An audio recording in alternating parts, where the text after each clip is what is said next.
முக்கிய செய்திகள். ஜூன் 4ஆம் தேதிக்கு பிறகு மோடியை அமலாக்கத்துறை விசாரிக்கும்.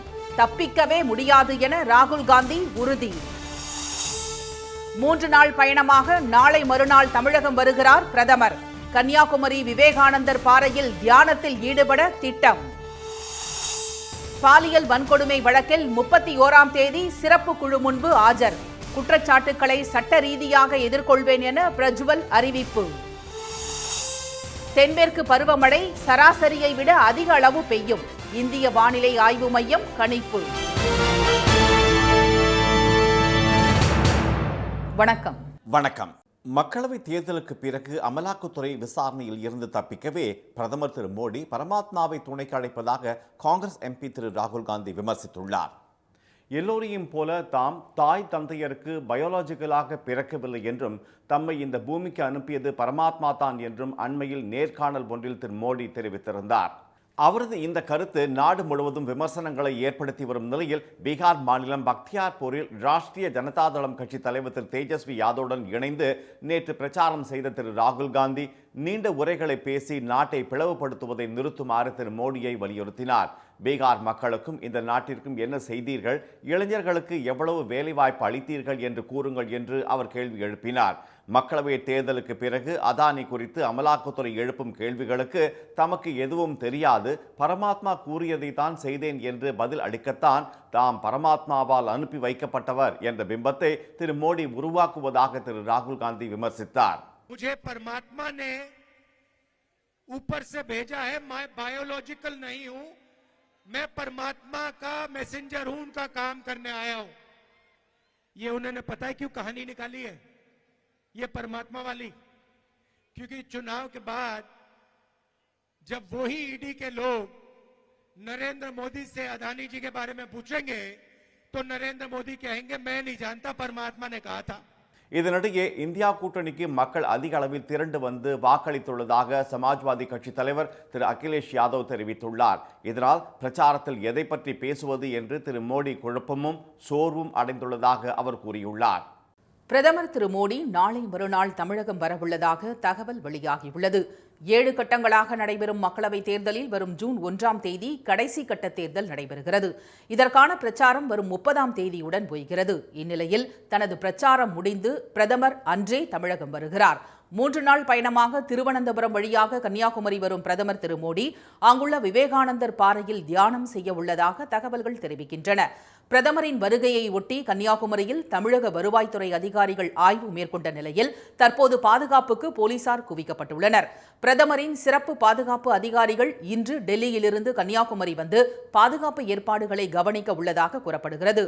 கடந்த 2019 மக்களவைத் தேர்தலில் பிரச்சாரம் முடிந்ததும் பிரதமர் திரு மோடி உத்தரகாண்ட் மாநிலத்தில் உள்ள கேதார்நாத் கோயிலில் பிரார்த்தனை செய்துவிட்டு அங்குள்ள குகையில் 17 மணி நேரம் தியானத்தில் ஈடுபட்டார் என்பது குறிப்பிடத்தக்கது. இம்முறை அவர் கன்னியாகுமரியில் தியானம் மற்றும் பிரார்த்தனையில் ஈடுபட திட்டமிட்டுள்ளார். பல பெண்களை பாலியல் வன்கொடுமை செய்ததாக குற்றச்சாட்டுக்கு உள்ளாகி இருக்கும் முன்னாள் பிரதமர் திரு தேவகவுடாவின் பேரன் பிரஜ்வல் ரேவண்ணா வரும் 31ஆம் தேதி சிறப்பு விசாரணை குழு முன் ஆஜராக உள்ளதாக அறிவித்துள்ளார். பாஜக கூட்டணியில் உள்ள மதச்சார்பற்ற ஜனதாதளம் கட்சியின் ஹாசன் தொகுதி வேட்பாளரான பிரஜ்வல் ரேவண்ணா பற்றிய 3000 ஆபாச வீடியோக்கள் கடந்த மாதம் வெளியாகி பெரும் பரபரப்பை ஏற்படுத்தியது.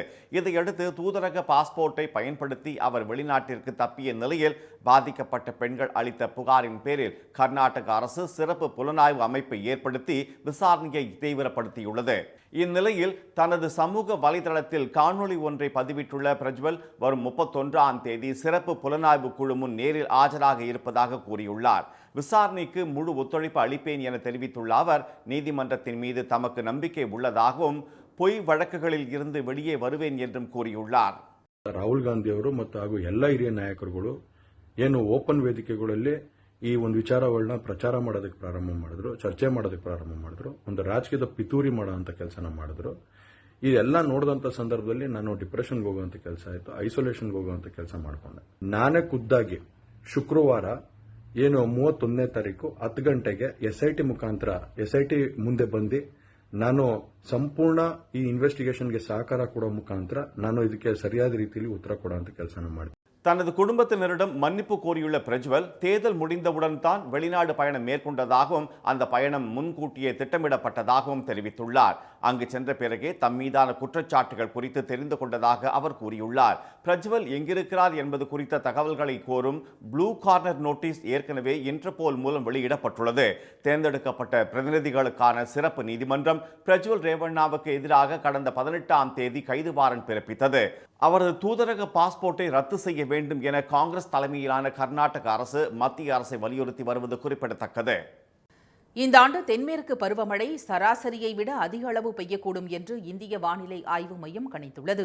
நாடு முழுவதும் கோடை வெப்பம் தகித்து வரும் நிலையில் 30ஆம் தேதி வரை ராஜஸ்தான், ஹரியானா மாநிலங்களுக்கு அதிக வெப்ப அலை தாக்குவதற்கான ரெட் அலர்ட் எச்சரிக்கை விடுக்கப்பட்டுள்ளது.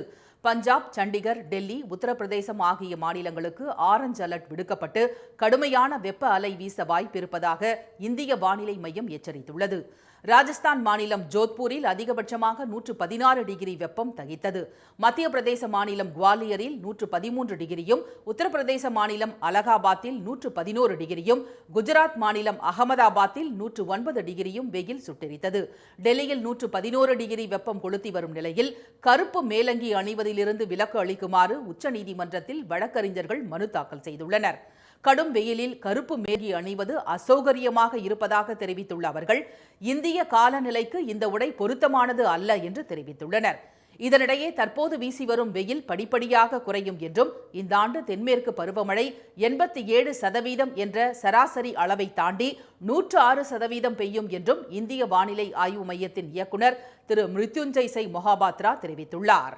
पूरी भारतवर्ष के एवरेज रेनफॉल सामान्य से 6% ज़्यादा होने का संभावना है.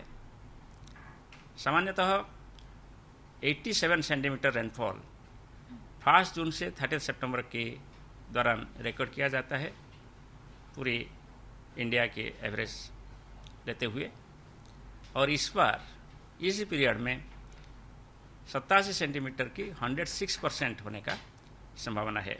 அதே சமயம் வடகிழக்கு மாநிலங்களில் மழை அளவு சராசரியை விட குறைவாக இருக்கும் என்று தெரிவிக்கப்பட்டுள்ளது.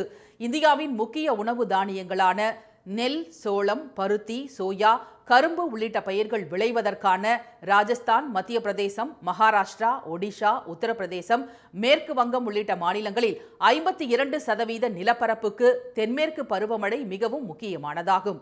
மேலும் மின் உற்பத்தி, குடிநீர் உள்ளிட்ட தேவைகளுக்கும் இந்த பருவமழையையே நாட்டின் பெரும்பாலான பகுதிகள் நம்பியுள்ளன. முதலமைச்சர் திரு மு.க. ஸ்டாலின் ஆட்சியில் இந்தியாவிலேயே உயர்கல்வித்துறையில் தமிழ்நாடு முதன்மை மாநிலமாக சிறந்து விளங்கி வருவதாக அரசு பெருமிதம் தெரிவித்துள்ளது. இது தொடர்பாக வெளியிடப்பட்டுள்ள செய்திக்குறிப்பில் உயர்கல்வி மாணவர் சேர்க்கையில் 49% இந்தியாவில் முதலிடம் பெற்றுள்ள தமிழ்நாடு அகில இந்திய சராசரியை விட 2 மடங்கு அதிக சேர்க்கையை பெற்றுள்ளதாக தெரிவிக்கப்பட்டுள்ளது. தற்போது 2,73,000 மாணவிகளுக்கு மாதந்தோறும் 1000 ரூபாய் வழங்கப்பட்டு வரும் புதுமை பெண் திட்டத்தால் உயர்கல்வியில் சேரும் மாணவிகளின் எண்ணிக்கையும் 34% அதிகரித்துள்ளது. முதல் தலைமுறை பட்டதாரி மாணவர்கள் 4,13,000 பேருக்கு கல்வி கட்டண சலுகையாக கடந்த 3 ஆண்டுகளில் 1000 கோடி ரூபாய் வழங்கப்பட்டுள்ளது. அரசு கல்லூரிகளில் உட்கட்டமைப்பு வசதிகளை மேம்படுத்த காமராஜர் கல்லூரி மேம்பாட்டு திட்டத்தின் கீழ் 1000 கோடி ரூபாய் வழங்கப்படுகிறது. தொழில் சார்ந்த திறன்களை வழங்கிடும் நான் முதல்வன் திட்டத்தில் 27 லட்சம் மாணவர்கள் பயனடைந்துள்ளனர். 3014 கோடி ரூபாய் செலவில் 45 உயர்கல்வி நிறுவனங்களை உயர் சிறப்பு மையங்களாக மாற்றும் திட்டத்தையும் அரசு செயல்படுத்தி வருகிறது. 150 கோடி செலவில் உயர்கல்வி நிறுவனங்களில் டிஜிட்டல் மாற்றம், 1750 கௌரவ விரிவுரையாளர்கள் நியமனம், 63 கோடியில் சென்னை மாநில கல்லூரியில் கலைஞர் அரங்கம் கட்டுமானம், தமிழ்நாட்டுக்கு பெருமை சேர்த்த இஸ்ரோ விஞ்ஞானிகளுக்கு பரிசும் பாராட்டும் போன்ற அம்சங்களையும் அரசு சுட்டிக்காட்டியுள்ளது. இவற்றின் மூலம் உயர்கல்வியில் ஏனைய மாநிலங்களுக்கும் தமிழ்நாடு வழிகாட்டியாக திகழ்வதாக அரசு பெருமிதம் தெரிவித்துள்ளது. முல்லை பெரியாற்றில் புதிய அணை கட்டும் கேரள அரசின் முயற்சிக்கு மத்திய அரசு அனுமதி தரக்கூடாது என மார்க்சிஸ்ட் கம்யூனிஸ்ட் கட்சியின் தமிழ்நாடு மாநில செயற்குழு வலியுறுத்தியுள்ளது. இதுகுறித்து அக்கட்சியின் மாநில செயலாளர் திரு பாலகிருஷ்ணன் வெளியிட்டுள்ள அறிக்கையில், முல்லை பெரியாறு பிரச்சினையில் உச்சநீதிமன்ற தீர்ப்பே இறுதியானது என்றும், ஆனால் இதற்கு மாறாக புதிய அணை கட்டுவதற்கான ஆய்வு மேற்கொள்ள அனுமதி கேட்டு கேரளா அனுப்பிய கருத்துரு சுற்றுச்சூழல் நிபுணர் மதிப்பீட்டு குழுவின் கூட்டத்தில் பரிசீலனைக்கு எடுத்துக் கொள்ளப்படுவது உச்சநீதிமன்ற தீர்ப்புக்கு முரணானது என சுட்டிக்காட்டியுள்ளார்.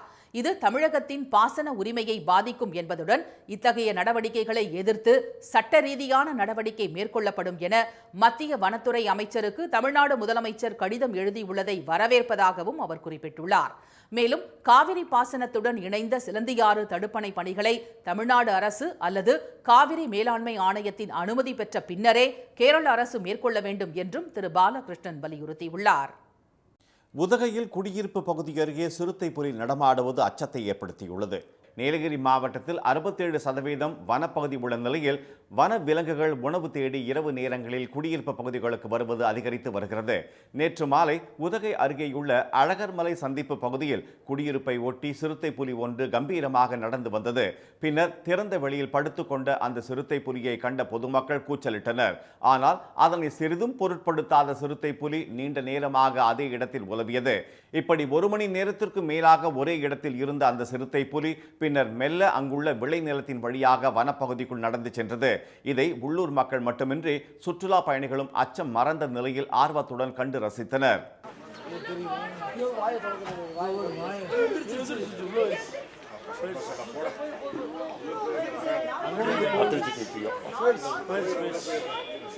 இதுபோல் ஈரோடு மாவட்டம் பெருமுகை அருகே சிறுத்தை நடமாட்டத்தை வனத்துறையினர் உறுதி செய்துள்ளனர். அங்கு வனத்துறையினர் ரோந்து பணியில் இருந்தபோது சஞ்சீவிராயன் குளத்தில் இருந்து கரும்பாறை வரை சிறுத்தையின் காலடி தடம் பதிவாகி இருப்பது தெரிய வந்தது. இதையடுத்து பொதுமக்கள் இரவு நேரங்களில் வீடுகளை விட்டு வெளியே வர வேண்டாம் எனவும் கால்நடைகளை பாதுகாப்பாக கட்டி வைக்குமாறும் வனத்துறையினர் அறிவுறுத்தியுள்ளனர். வறண்டு கிடந்த காவிரியில் தண்ணீர் வரத்து அதிகரித்துள்ளதால் ஒகேனக்கலை நோக்கி சுற்றுலா பயணிகள் படையெடுத்து வருகின்றனர். கர்நாடக மாநிலத்தில் நிலவிய கடும் வறட்சி காரணமாக அந்த மாநில அணைகளிலிருந்து தமிழகத்திற்கு காவிரி நீர் திறக்கப்படவில்லை. இதனால் தருமபுரி மாவட்டம் பென்னாகரம் அருகே உள்ள ஒகேனக்கல் வெறும் பாறைகளாக காட்சியளித்தது. ஆனால் கடந்த சில நாட்களாக காவிரி நீர்பிடிப்பு பகுதிகளில் பெய்து வரும் மழை காரணமாக காவிரி ஆற்றில் தமிழக எல்லையான பிலிகுண்டுலுவுக்கு இன்று வினாடிக்கு 3000 கன அடி தண்ணீர் வரத் தொடங்கியுள்ளது. இதன் காரணமாக பாறைகளாக காட்சியளித்த ஒகேனக்கல் அருவியில் தண்ணீர் ஆர்ப்பரித்து கொட்டுகிறது. இதனால் தமிழகம் மட்டுமன்றி பிற மாநில சுற்றுலா பயணிகளும் ஒகேனக்கலை நோக்கி படையெடுத்து வருகின்றனர். நண்பர்கள் மற்றும் குடும்பத்தினருடன் அவர்கள் ஆற்றில் பரிசல்களில் சவாரி செய்தனர்.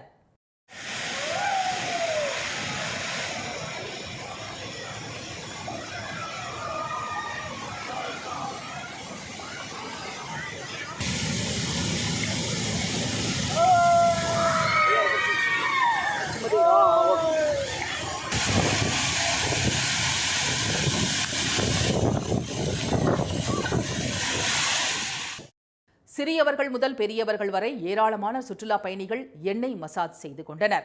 பின்னர் சாறை சாறையாக கொட்டும் அருவிகளில் ஆனந்தமாக அவர்கள் குளித்து மகிழ்ந்தனர்.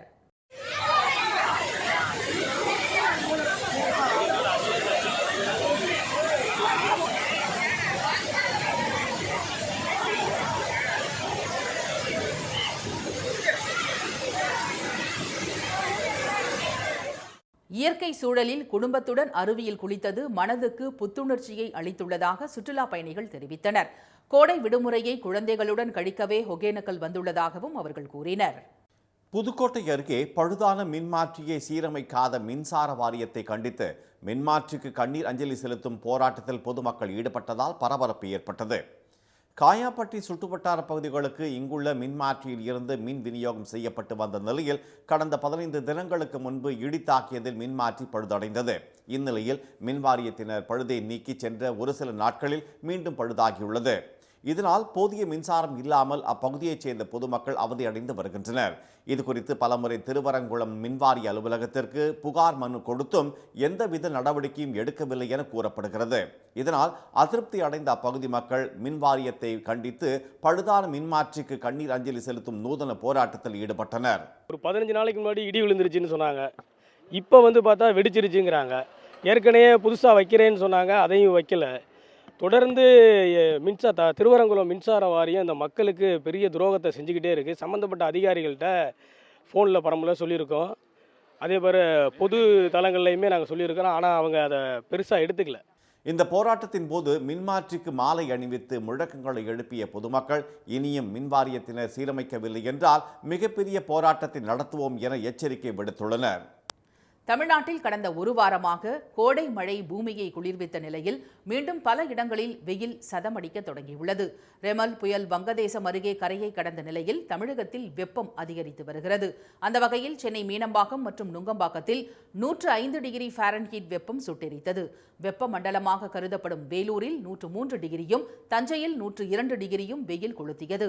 மதுரை விமான நிலையம் மற்றும் கடலூரில் 101 டிகிரி வெயில் பதிவானது. திருத்தணி, திருச்சி மற்றும் ஈரோட்டில் 100 டிகிரி ஃபாரன்ஹீட் வெப்பம் பதிவானது. ஒரு வாரம் கொஞ்சம் கூலிங்காக தான் இருந்ததுங்க. அது இந்த மழை பெஞ்சிட்டே இருந்தங்க, அதனால இப்போ கூலிங்காக இருந்தது. இப்போ பார்த்தீங்கன்னா வெயில் அதிகமாக ஆயிடுச்சு, வெளியிலேயே வர முடியாது இல்லைங்க. இந்நிலையில் அடுத்த 4 நாட்களுக்கு வெப்பநிலை 3 டிகிரி செல்சியஸ் வரை அதிகரிக்கக்கூடும் என சென்னை வானிலை ஆய்வு மையம் தெரிவித்துள்ளது. அதே நேரத்தில் அடுத்த 6 நாட்களுக்கு தமிழகம், புதுச்சேரி மற்றும் காரைக்காலில் லேசானது முதல் மிதமான மழை பெய்யக்கூடும் என்றும் வானிலை மையம் தெரிவித்துள்ளது. சென்னையை பொறுத்தவரை அடுத்த 24 மணி நேரத்திற்கு வானம் மேகமூட்டத்துடன் காணப்படும் என்றும் அதிகபட்ச வெப்பநிலை 102 டிகிரி ஃபாரன்ஹீட்டுக்கு மேல் இருக்கும் என்றும் வானிலை மையம் தெரிவித்துள்ளது. மன்னார் வளைகுடா, அரபிக்கடல், வங்கக்கடல், குமரிக்கடல், லட்சத்தீவு பகுதிகளில் 65 கிலோமீட்டர் வேகம் வரை பலத்த காற்று வீசக்கூடும் என்பதால் வரும் 31ஆம் தேதி வரை மீனவர்கள் யாரும் அப்பகுதிகளுக்கு மீன்பிடிக்க செல்ல வேண்டாம் என அறிவுறுத்தப்பட்டுள்ளது. மீண்டும் முக்கிய செய்திகள். மக்களவைத் தேர்தலுக்கு பிறகு அமலாக்கத்துறை விசாரணையில் இருந்து தப்பிக்கவே பிரதமர் மோடி பரமாத்மாவை துணைக்கு அழைப்பதாக திரு ராகுல் காந்தி விமர்சித்துள்ளார். நாளை மறுநாள் தமிழகம் வரும் மோடி கன்னியாகுமரி விவேகானந்தர் மண்டபத்தில் தியானம் செய்கிறார். இந்த ஆண்டு தென்மேற்கு பருவமழை சராசரியை விட அதிக அளவு பெய்யக்கூடும் என்று இந்திய வானிலை ஆய்வு மையம் கணித்துள்ளது. இத்துடன் இந்த செய்திகள் நிறைவடைகின்றன. மீண்டும் சன் டிவியில் செய்திகள் மாலை 6 மணிக்கு. செய்திகளை உடனுக்குடன் தெரிந்து கொள்ள சன் நியூஸ் தொலைக்காட்சியை பாருங்கள். வணக்கம். வணக்கம்.